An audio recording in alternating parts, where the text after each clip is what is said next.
हृदय की बात कहता हूं। मैं नीच हूं, पामर हूं, नहीं विषयों पर विजय प्राप्त कर सकता, पर हे प्रभु, जब इन्हें नहीं छोड़ सकता तो आपको भी नहीं छोड़ सकता। हमारा स्वभाव है पकड़ना। जब हम काम, क्रोध, लोभ, मोह, मद, मत्सर नहीं छोड़ पाते नाथ, तो आपको कैसे छोड़ देंगे? नहीं, जीत जाओगे, जीत जाओ। हमारे हृदय की बात समझ लो। ये माया का ऐसा आकर्षण है कि ऐसे कभी कोई करके निकल ही नहीं पाया। मुझ में ताव दे के कोई नहीं निकल पाया। शिव बिरंचिका मोहई को है बपुरा आन। बपुरा माने बेचारा, बेचारा और कौन ऐसा है? इन बड़े बड़े महापुरुषों की भी आंखों में, ज्ञान दृष्टि संपन्न नेत्रों में भी भ्रम पैदा कर दे, उसका नाम माया। गरुण महाज्ञानी गुण राशि, देवर्षि भगवान के अवतार। बस समझो, हमारी एक बात पकड़ लेना है प्रभु, जब हम गंदगी नहीं छोड़ पा रहे, हमारा स्वभाव है, देखो ना, हम नहीं छोड़ पा रहे, तो नाथ बड़ी गुरु कृपा से आपका नाम आप पकड़ में आए हो। तो हम ये नहीं कह रहे कि हम गंदगी छोड़ के आपको पकड़ लेंगे। हम गंदगी नहीं छोड़ पा रहे तो आपको भी नहीं छोड़ पाएंगे। जीत जाओगे, हमारी बात मान लेना, प्रार्थना मान लेना, इस बात की अकाट्य समझ लेना। जन अवगुण प्रभु मान न काऊ, दीन बंधु अति मृदुल। हमसे गलती क्या हो जाती है? हमारी मन भावती भोग वृत्ति को जहां भोग मिले तो हम इनको छोड़ देते हैं और उसको पकड़ लेते हैं और इनसे विमुख हो जाते हैं। ये बहुत बुरा हो गया। सुनो उमाते लोग अभागी, हरिता जी शब्द देखो, हरिता जी होई विषय अनुरागी। ये शरीरधारी कितने दिन जीवित रहेंगे? इनको अपना पति माने, प्रीतम माने, अपना जीवन सर्वस्व माने, कितने दिन रहेंगे? छूटेगा ना। तो इनके अंदर जो बैठा हुआ मेरा प्रीतम है, उससे प्यार कर लो, सब में वही विराजमान है, भावना कर लो। जब हम किसी धातु पर, किसी पाषाण आदि के विग्रह पर, किसी छवि पर भाव करके भगवान प्राप्त कर लेते हैं, तो चलते फिरते इन मूर्तियों पर भगवान को क्यों नहीं हम प्राप्त कर सकते? पर हमारा भगवत भाव हट जाता है और विषय सेवन से व्यक्तित्व भाव आ जाता है। ये स्त्री, ये पुरुष, ये जड़, ये चैतन्य, यही घाटा हो जाता है। हमारी बात मान लेना, ये बहुत सहज और सरल बात है। इतना इतना छोड़ करके आप प्रभु को स्वीकार करें, बड़ी कठिन बात है। और ये हम कोई मनमानी नहीं कह रहे हैं। महापुरुषों द्वारा बिगड़ी जन्म अनेक की, अब ही सुधरे आज अभी सुधर जाएगी।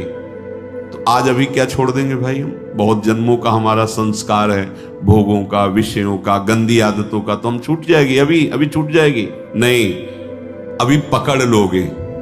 पकड़ तो लोगे ना। बोले हाँ, क्या हो ही राम को, हे प्रिया जो मैं आपका, ये तो पक्का है आपके लायक ना भी हूं, न कभी था, न कभी हो पाऊंगा। अपनी तरफ से पक्की बात है। चाहे जितनी कोई डींग हाके, अपने लोग पूरा जीवन इसी मार्ग पे उनकी कृपा से चले, उस अनुभव से कह रहे, चाहे जितनी डींग हाको, अभी बुद्धि परमात्मानंद में है, थोड़ी देर में विषयानंद में पहुंच जाती, इसका पता ही नहीं लगता। इस दुष्ट का भरोसा ही नहीं है। भरोसा तो प्रियाजू के चरणों का है कि वो अपने चरण चिन्ह अंकुश से हमारे मन को फंसाए हुए अगर वो छोड़ दे तो अभी ये खेल कर दे संसार का। बहुत विचित्र है, बहुत विचित्र। निज अनुभव ये कहो खगेसा। आचार्य चरण कहते हैं, हितजू महाराज, ना जानो छिन अंत कवन बुद्धि घटई प्रकाशित। कोई भरोसा नहीं, ये बुद्धि कब कहां कैसे। भरोसा तो भरोसो दृढ़ इन चरणन के। हमारे हृदय की बात हमारे गुरुजनों से जो प्राप्त हुई है, हम छोड़ नहीं पा रहे, असमर्थ हैं, पर हम पकड़ने में बड़े चतुर हैं। तो प्रभु गुरु कृपा से आपका नाम, आपकी बात, आपका आश्रय पकड़ में आया है। आपको देख तो नहीं पा रहे, आपका आश्रय पकड़। तो जब ये नहीं छोड़ सकते तो हम आपको भी नहीं छोड़ सकते। ये जीत जाओगे। कोई भी तुम्हारी दुर्गति करने में समर्थ नहीं। और इतना आ गया तो तुम महात्मा बन जाओगे, सब छूट जाएगा, सब छूट जाएगा।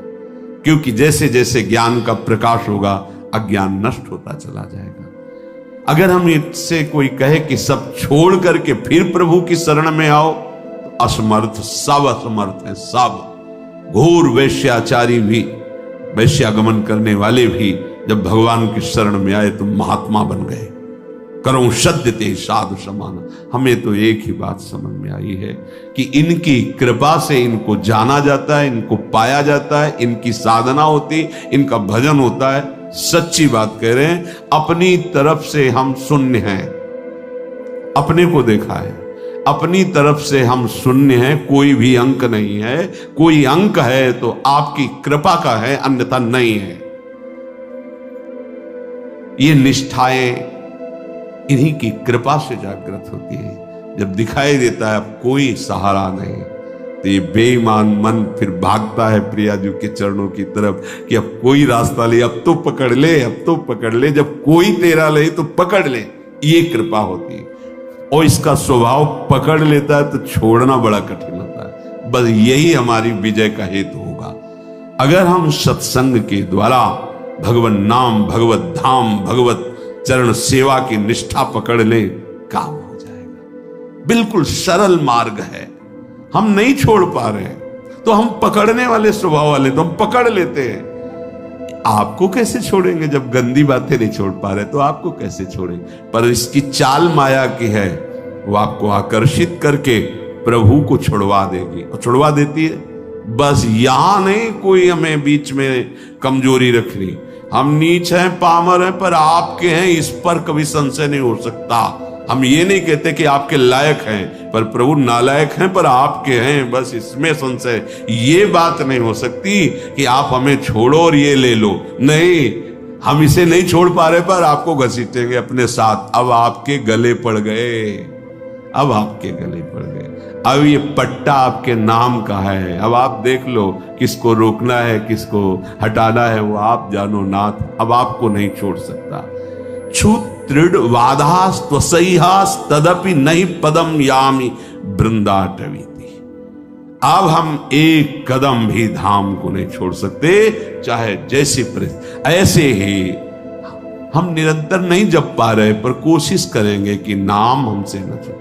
हम प्रभु के ध्यान में नहीं, पर हमारे चित्त में बात बैठ गई कि शरणागत वात्सल्य समुद्र प्रभु, मुझे आपका भरोसा है, आपका सहारा है। ये अंदर की बात कह रहा हूं, ये आपको महात्मा बना देगी। अपने मन की बात जो प्रभु की बात से मिले वही प्रमाणित मानी जाती है। भगवान कह रहे हैं अपिचेत सुदुराचारो भजते माम अनन्य भाग। अनन्य भाग भजन का मतलब वो निरंतर भजन नहीं कर रहा, उसने भाव कर लिया है कि अब मुझ जैसे दुराचारी पापी का एक ही भरोसा है, केवल भगवान। ये अंदर की बात समझ जाओ। इसको कहीं इसकी व्याख्या सुनने की कोशिश मत करना, क्योंकि जैसी स्थिति होती वैसी व्याख्या होती है। भगवान के वाक्यों का सर्वस्वरूप है। आप जिधर से देखोगे वो आपको अपने अनुकूल दिखाई देने लगेंगे। एक बात आंतरिक जो हमारे हृदय में गुरु कृपा से समझ में आई है कि हम जैसे भी हैं, देखो भगवान के वचनों से प्रमाणित है, इससे बड़ी कोई बात नहीं होगी। जो नर होए चराचर द्रोही, आवे सभे शरण तक मोही। चराचर का द्रोही है, पर वो भयभीत हो गया कि अब मेरा कोई सहारा नहीं है, प्रभु के सिवा मुझे कोई नहीं बचा सकता, मैं इतने पाप किए हूं। भगवान कह रहे, उसके लिए कह रहे हैं जो शब्द है तज छल कपट मोह मद माना करो सद्य ते साधु समाना। इसका अर्थ ऐसे लिया जा सकता है कि वो छल कपट मोह मद मान का त्याग कर हमारी शरण में आवे तो हम उसे साधु बना देंगे शब्दावली से, लेकिन भाव में ऐसा नहीं है। फिर महाराज साधु क्या बनाएंगे, वो तो साधु हो गया। जो छल कपट मद मान इन सब का त्याग करके आपकी शरण में आया है तो आप साधु क्या बनाएंगे, तो साधु है ही, इसी को तो साधु कहते हैं। तो यहां भाव ये है कि तज, मैं त्याग कराऊंगा उसके छल कपट मद मान का त्याग कराकर करो सद्य। जो करो शब्द है वहां यहां से लागू होगा पूरी चौपाई में। तज छल कपट मोह मद माना करो सद्य ते साधु समाना।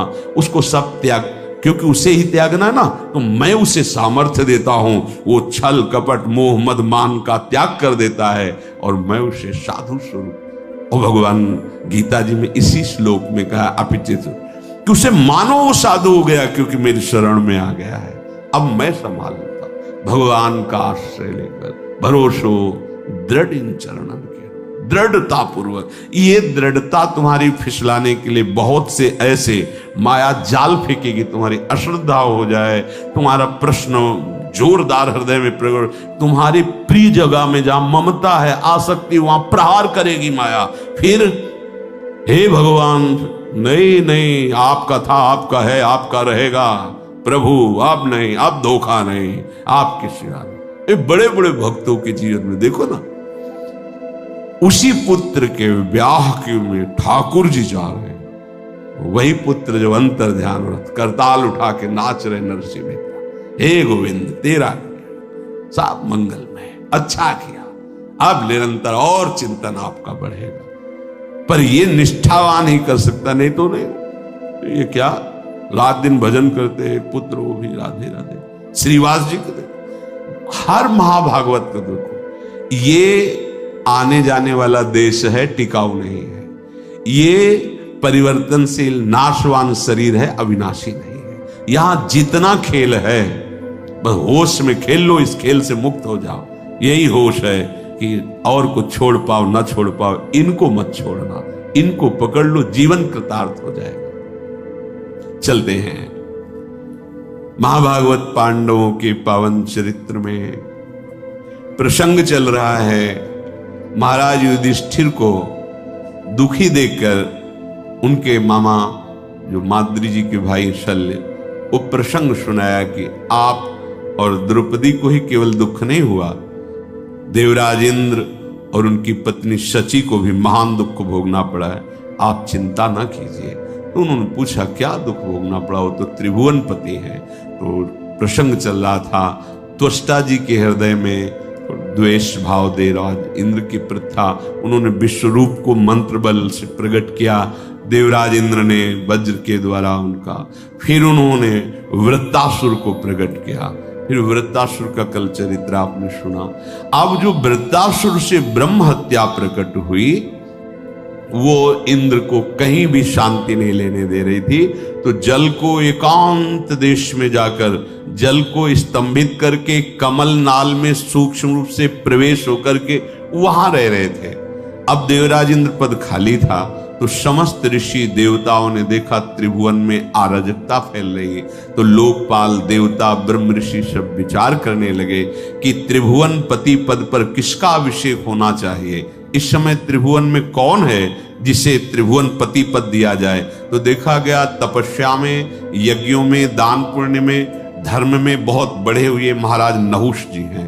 उनके पास देवता ऋषि सब गए, प्रार्थना की।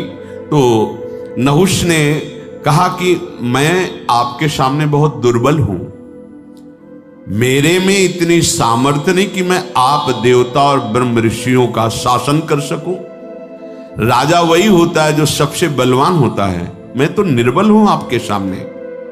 तो ये सुनकर के संपूर्ण देवता ऋषि मुनि स्वर्ग के राज्य का पालन करने के लिए उनसे कहा, अच्छा तो तुम इस बात से अपने को कमजोर मान रहे हो, तो हम ये वरदान देते हैं। समस्त देवता ऋषियों ने कहा, देवता दानो यक्ष ऋषि राक्षस पितर गंधर्व भूत मनुष्य जो भी आपके सामने दृष्टि में आ जाएगा, उसका आधा तेज बल तप बल सब आप में आ जाएगा।